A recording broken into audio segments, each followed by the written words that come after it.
बाबासाहेबांच्या नावाशिवाय यांचं पत्त सुद्धा हलत नाही.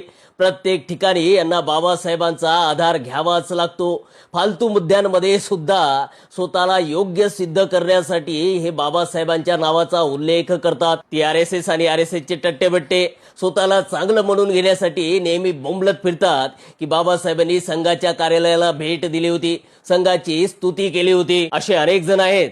आणि आता त्यामध्ये एका नावाची आणखी भर पडली, ते म्हणजेच मुंबईच्या माजी महापौर आणि आताच्या विरोधी पक्षनेत्या किशोरी पेडणेकर.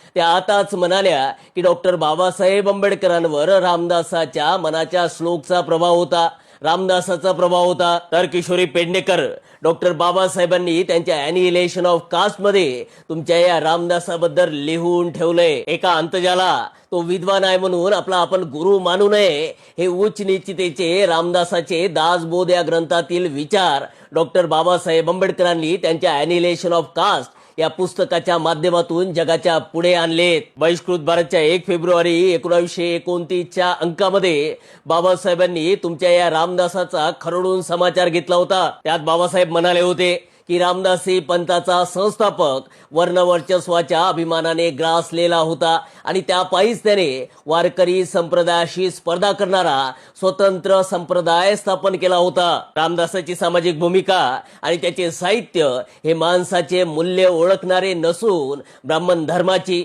वर्ण वर्चस्वाची आणि ब्राह्मण जातीची महती गाणारी आहे. हे बाबासाहेबांचे रामदासाबद्दल विचार होते. आणि तुम्ही महाराष्ट्रातील, भारतातील जनतेला मूर्खात काढायला निघालेत.